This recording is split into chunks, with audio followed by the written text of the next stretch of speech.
Right, in a moment I shall be talking to Sidmouth singer-songwriter Consuelo Scivoletto-Cordey, but before we do that, let's hear one of the songs.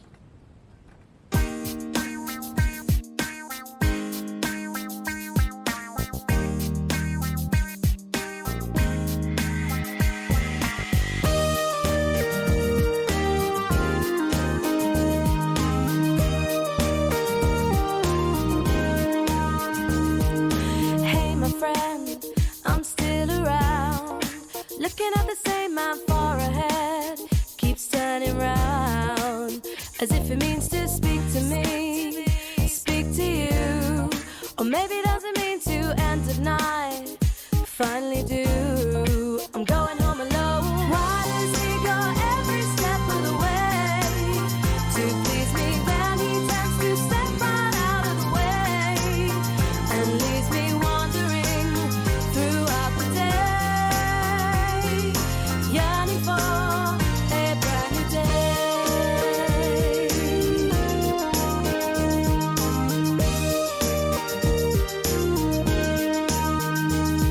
Sat at home, feet on my throne, watching Graham Norton next to A.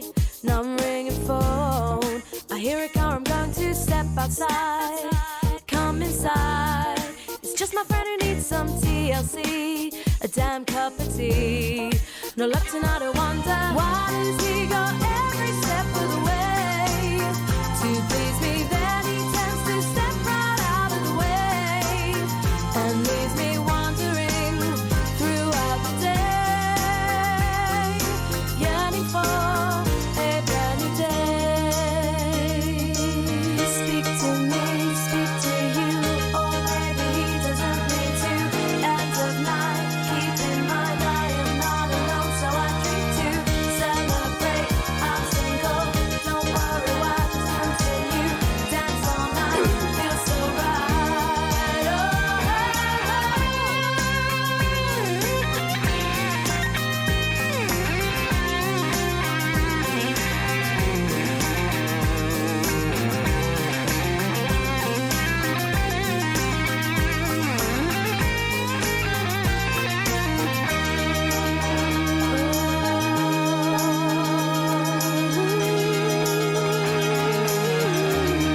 every step of the way, step of the way, every step of the way.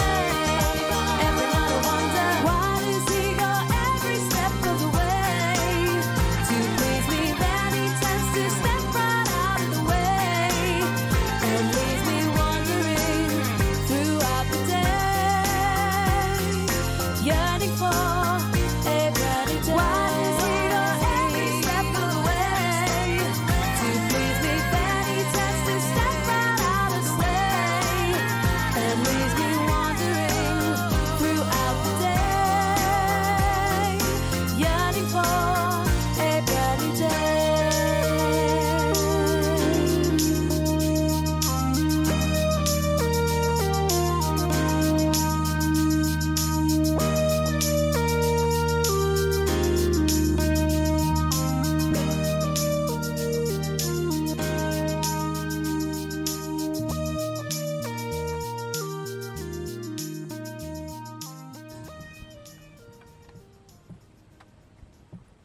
Consuelo Scivoletto-Cordey and a song called Every Step of the Way. We'll be hearing another song from her a little later on, but let's talk to the lady herself. A very good morning to you, Consuelo. Good morning to you, Howard, and everyone listening. Thank you for having me on the radio. It's very nice of you to travel up from Sidmouth to us this morning. Now, it's probably not escaped anybody's notice that you're not from these parts, are you? Where did you originally come from? So I'm originally from Milan. I'm Italian, and although I have a Spanish name, just to confuse everyone, I came to England in 1995, and I arrived at a really sunny day, and I thought, have I actually landed in England? Yeah, I arrived in Manchester, where I lived for 10 years. I just wanted to learn the language. I had no plans to do music, and whilst I was learning English, I saw a training program to learn production, and then from there I did a degree and I decided to stay. And So when you came over to England to settle, was that the first time you'd been here, or did you come over here on holiday previously? Never on holiday, but a year before I went to London and I absolutely hated it because I felt like I was absolutely no one. It's so big, no sense of community, too much going on. So stayed 1 week and went back home. And then I tried again in Manchester, and Manchester was totally different. Really friendly people, really real sense of community. I know people think it's a rough city, but it's actually really, really easy to live there. But they always used to say that it rains in Manchester a lot. Did you find that? It does, it rains and it is cold. But because you're never too far from, a pub or a shop, and I always lived on main roads and I always took buses, so I was never really that bothered about the weather. So you've gone from one big city in foreign parts to another big city, i.e. Manchester. So what brought you down to this part of the world? From Manchester, I then decided that I needed to be somewhere more inspirational and somewhere with a slower pace of life. So I moved to Cornwall. I lived in Penzance for a couple of years and I composed some of my best music. One of the songs I think you might be playing later. And from there, though, I really struggled with work. So then I moved to Dorset, where I could play in Bournemouth, Poole, Dorchester, and just test the live music. But again, wasn't really where I wanted to be. And I started dating this lad from Broadcliff, my husband Mark, who's listening in the car. Right. And that is what brought me to Devon, to Sidmouth, because it's really independent. There's great bars and restaurants, supermarkets, walks. It's beautiful, and you don't need to be in a city, and it's very inspirational. And the fact that you decided to come down to the West Country, whether it be Penzance in Cornwall or you over to Dorset or down to Devon, did you find that the pace of life was a lot slower and better for you? Yes, I did. I found that I could see the same fate. For me, having my family abroad, it's quite difficult. So I need to be somewhere where maybe I can recognize faces. I can say hi to the same people walking on the street. I just feel like I then belong to a community. For example, when I first moved to Sidmouth, I started singing with the Sid Vale folk choir, who I still belong to, and that just made me feel like I belong to a place. It was important for me. So where did this thing where did it all? I mean, in terms of the singing and the songwriting, which came first? Was it the singing or was it the songwriting, or did they both come together? Actually, the songwriting. I never really classed myself a great singer. I wasn't born with the pipes like Mariah Carey. I'm someone who really, really has to work hard at keeping the voice going, and so I was classically trained. There's a picture of me on my website, www.hornsu.uk, where I'm 2 years old and I've got my hands on the keyboard. From there, I was classically trained, and I started composing instrumentals, being inspired by film music, particularly Ennio Morricone. And from there, then, when I came in the UK, I did a degree in music production and composition. I started to record pop songs. And I had singing lessons purely because the producers kept saying, when you sing the songs, you really put your heart into it, and they sound more real than when you have a session singer singing them. And so I was 27. I was quite late when I started singing. But I don't sing these days anymore. I stopped performing 10 years ago. I really want to focus my career purely on songwriting now for other people. You've just surprised me by saying that if I heard you correctly, you started singing at a very, very, very, very early age. 2 years of age. Not playing the piano. Playing the piano. Playing the piano, yes. But then that's still on the musical side, isn't it? Yeah. No matter what you did, whether you played or sang, that musical influence was there. I mean, were any of the family musical? Did they inspire you at all, or maybe you just decided to go down that road on your own? So I think naturally I was someone who could put the hands on the piano, listen to a tune on the TV and find the melody. So when my parents saw I had a natural talent, they sent me to have piano lessons, and then I joined high school, and there was a program there to study properly. But in terms of family being involved in music, apparently I never saw my dad doing it, but he played the accordion when he lived in Venezuela. My grandparents moved to South America after the Second World War, and my dad became a radio DJ. So I think my love of technology and music probably comes from that. My mum always hums a tune. Apparently my granddad used to play the guitar and my grandma the mandolin, but I never really saw any of this. My parents are not really involved in music. They love music, but they're not famous or involved in music. You mentioned, is it Arena Morricone?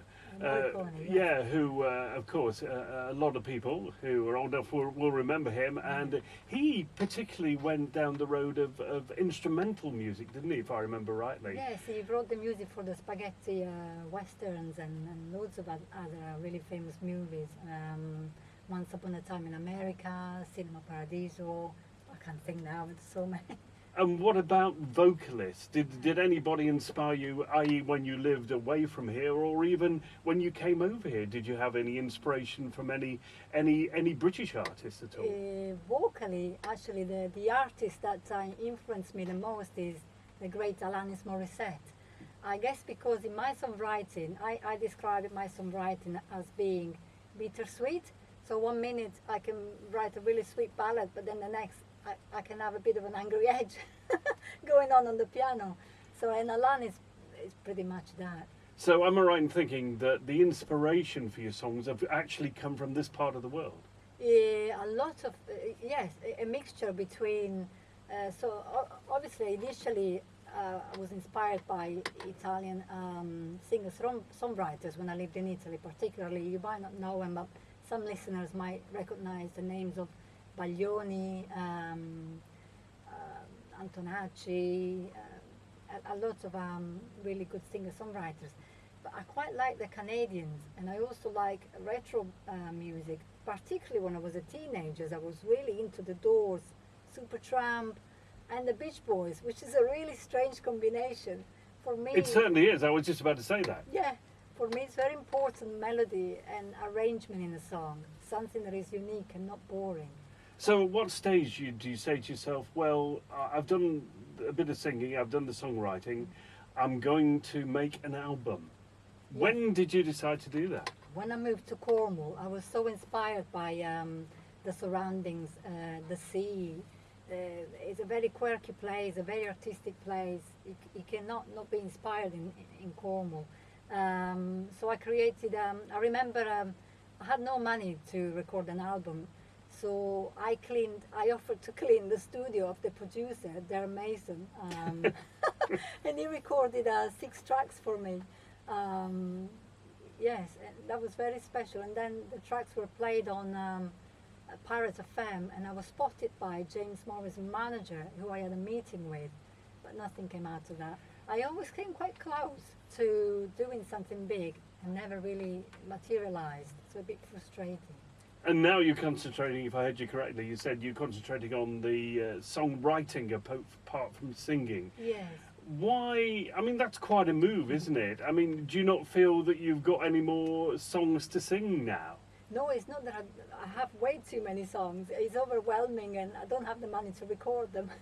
No, it is the fact that I don't feel that I can perform them as well as someone else can. For example, the Christmas song that you kindly played twice during the Christmas holidays, Just Gone. It was sung by this American lady from LA, and she really made the song come to life. I have an accent which some people hate, some people love, and I just prefer to sit in a room, to compose, to record. It's a bit like when you make a cake. You buy the ingredients, you make a cake, you decorate it, and then people eat it and enjoy it. Yeah. So if you're not going to sing the songs that you write, who ideally would you like? You mentioned Morissette. Yes. Is it her that you would like to sing your songs, Yeah, or are there other people you've got in mind? No, I guess Alanis will always be writing her own songs. She writes her own song. Yeah, there will be people like Britney Spears, Kate. Oh God, you caught me now. All the. You said a Kate. Yeah, I can't think Wouldn't be of the Kate name. Bush, would it? No, Katy Perry. Katy Perry, yeah, Katy Perry, and I can't think of the names. Leona, But you've got quite a few Yeah. in mind to do it in the event Yeah, anyway. because really what I do is pop. So anyone out there, I mainly write for female singers. So anyone out there that would be happy to take a song on. I was going to say, would you take it a stage further and send these songs to some of these artists in the hope that they'll record them and they may be big hits? I have done. You can't send them directly to the artist. You have to send them to the record companies. The Christmas song that you kindly played, I did. I sent it everywhere, but you don't hear from anyone. Does that get you down? Do you get very deflated when that happens? You do, yes. You start to suffer from what they call imposter syndrome, which is 1 minute you believe in your talent, and then the next you think, oh, maybe I should go and get a real job.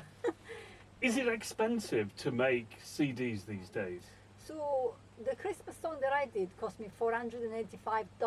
I came across this amazing site called Fiverr.com with double R at the end, and you can hire anyone, musicians, architects, anyone. So it's not too expensive. Plus you can apply for funding. This year I was lucky enough to have been chosen to participate in a mentorship program which starts in February till August. I will be paired up with a music industry person, which will help me to take my career to the next stage, hopefully. So the other thing I was going to come to was marketing, because it's all very well you can write a song, you can record a song, but then it's the marketing bit. Is that the most expensive bit and the awkward bit of it all? Yes, I could not afford a PR strategy when I did the Christmas song, so I just, I put it on Facebook, Twitter, YouTube, LinkedIn, you name it, all the music platforms out there. But without a real marketing strategy behind, the song was only streamed 50 times on Spotify, and they say that to earn £100 you need to have at least 70,000 streams, so that gives you an idea of how far I am from the end goal. Wow. So you mentioned songwriting, so that's the next thing that you're going to do. Yeah. So I mean, do you sort of you get a piece of paper and a pen and take it with you all the time? So if you get some inspiration for a song, you'll make a note and say, well, I'm going to make the next song about that subject or this subject or whatever. Does it work like that? Yes, it works exactly like that. For example, the song you just played, Every Step of the Way, that was one of my first pop songs, and I created that in Manchester. I remember I was walking down West Didsbury where I used to live, and I had this melody in my head, and I had this couple of lines, and I literally stopped and looked in my purse, looked for a receipt, something I could write on, just so I wouldn't forget the song. And I can, because I was classically trained, I can actually score the notes, so I don't forget them later on. These days you can record a melody on a mobile phone, but I didn't have that 20 years ago. That song is almost 20 years old. And the good thing about this particular album that we've got here is the fact that you've got one or two commercial, what I call pop commercial songs, and the others are sort of, well, for want of a better phrase, non-pop commercial songs. Did you intend to do it that way around, or was that just how it turned out? So some songs are purely acoustic because of a lack of funding, not for lack of creativity. I would love to, to work with producers of, big producers, but I don't have £100,000 behind to work with Max Martin or someone like that. So I've gone out there, I've done a course, I've learned the skills, I produce from home, but I'm a songwriter, not really a skilled producer. So yes, some songs would be better produced than others, but if I could, everything would be done, spot on. And just going back a second to what we were saying before, I always walk with a pad, because I could be sat in a cafe or I could be listening to a movie, and someone will say something, and I'll think, oh, that would make a great concept for a song, or that line is great, and I'll use that as a title. So the inspiration comes from anywhere. Have you had any inspiration by being here this morning? I'm trying to think. Not right now. Not at the moment, but I'll you tell you maybe after the maybe next later. song. Yeah, Maybe later. So what's next for you then? Obviously, there's the songwriting. What else would you like to do in your career that you haven't got round to doing so far? So what's coming up is I've been following a songwriting academy called TSA, which was set up by Martin Sutton, and I've signed up to do a very intense songwriting boot camp. Starts next week, so I'll be writing songs and collaborating with top charting producers and songwriters. And I would really like to work with someone who is established to maybe take their career to the next level. Maybe travel to LA. It's always been my dream, and write with some people in the studio. My ultimate goal is to become an in-house writer for a label, write to brief. So someone might say, oh, Britney Spears wants to come up with a pop song about, I don't know, about love or whatever else, and can you write something? Yeah, there are people that have that job, and I don't know how you get that job. Anybody that's interested in finding out more about you and more about your singer-songwriting, and indeed about the CDs you produced, how can they go about that? What do they need to do? So my website is www.consu, spelled CONSU.UK, and on the top right there are tabs, all my social media tabs: Facebook, Twitter, YouTube, Bandcamp, SoundCloud. You can go on there, you can message me. I'd love to hear from anyone. I'd love to get some feedback to see what people would like me to do next. Yeah, please interact. I'd love that. And of course, as you mentioned a couple of times, and we have played it over Christmas, Yeah. of course, Thank and I you. can't play it again because it's not Christmas, but have you thought of doing something like, say, a New Year song or something like that? Actually, when you were saying before, have you been inspired this morning? We were talking prior to coming to the radio this morning. Yes, I been inspired to write that. So maybe when I go home this afternoon, I'll start to You'll write a New Year song, yeah, Yeah. for the end of Happy New Year this year one. and next year. Yeah. Yes, good stuff. Listen, Consuelo, it's been a delight to talk to you this morning. Thank you so much for coming in and telling us about the history of your singing songwriting. Keep up the good work, won't you? And I'm sure when you do some more material and you record it, you'll let us know and we'll get you in again and we'll play some more of your stuff. Thank you so much. It's been lovely being on the radio, lovely meeting you, and thank you everyone for listening. Can I say a quick hello to my Yes. mum Rita, my dad Giorgio, who are listening in, and my husband Mark. And whereabouts are those people, putting aside your husband Mark, who's in the Yeah. car at the moment, who's your chauffeur? They're in Northern Ireland. They're listening in, although they probably won't be understanding much because they're Italians, but Ah, they will still enjoy listening to my voice. and what part of Northern Ireland are they? They're in Lisburn, just outside Belfast. Probably Wonderful. raining and Lovely part of the world. it is lovely. Anyway, thank you so much for coming in this morning. Thank Thank you. you. There we are. That was Consuelo Scivoletto-Cordey, who's been entertaining us with a chat this morning. She is a local singer-songwriter from Exmouth. We played one song from her already. Let's play another one. You and I, lost in pride. You couldn't compromise. But I know you just feel the same, as if I hadn't tried. Yes, it's true. All I want is to be with you. Please tell me, why can't we fall in love again? Are you just as scared as I am? Never planned to hurt you. I told you that I love you.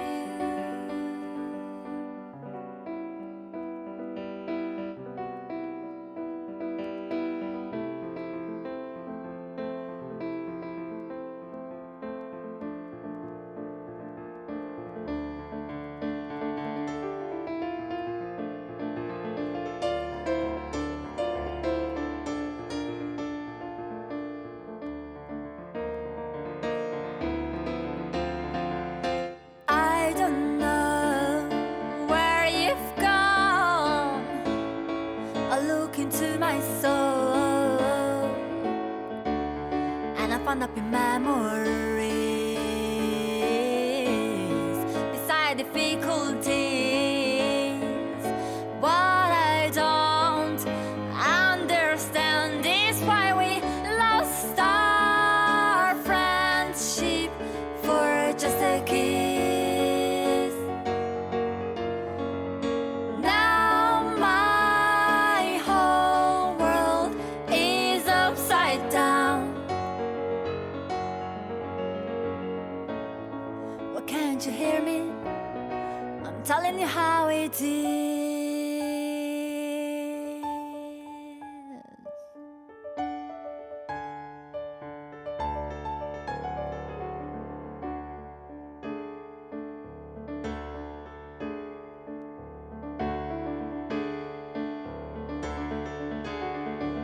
You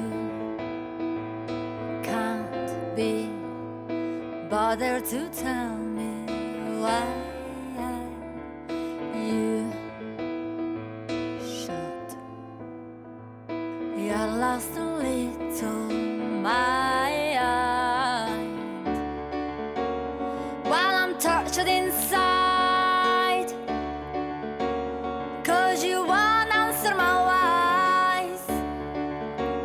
You don't seem to even mind, like I never touched your life. You and I, lost in pride, you couldn't compromise.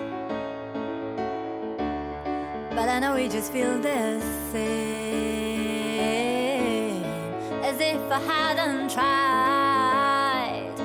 Yes, it's true, all I want is to be with you. Please tell me, why can't we fall in love again?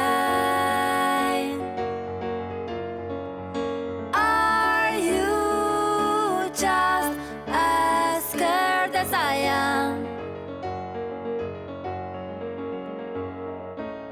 Never planned to hurt you.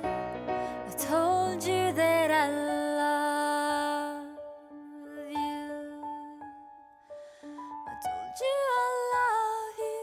I told you I love you. I told you I love you. I told you I love you.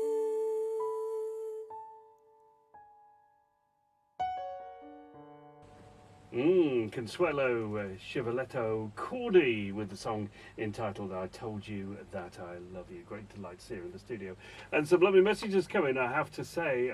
For example, we've had one say, honoured to have Consuelo as a member of our local choir. Aim to sing one of her original songs one day. That comes from Tess from the choir. What else have we got? We've got a very nice one saying, look forward to hearing more songs from Consuelo. Well, we just played one there. And no name on that one, but thank you very much indeed for that. And yes, we've had another one, Every Step of the Way. First Listen. That was the first song we did, of course. I like it. Great song from Consuelo. That comes from Richard. So obviously liking what she's doing today, and keep up the good work. So that's very nice to hear. Thank you so much for obviously enjoying the songs of Consuelo this morning.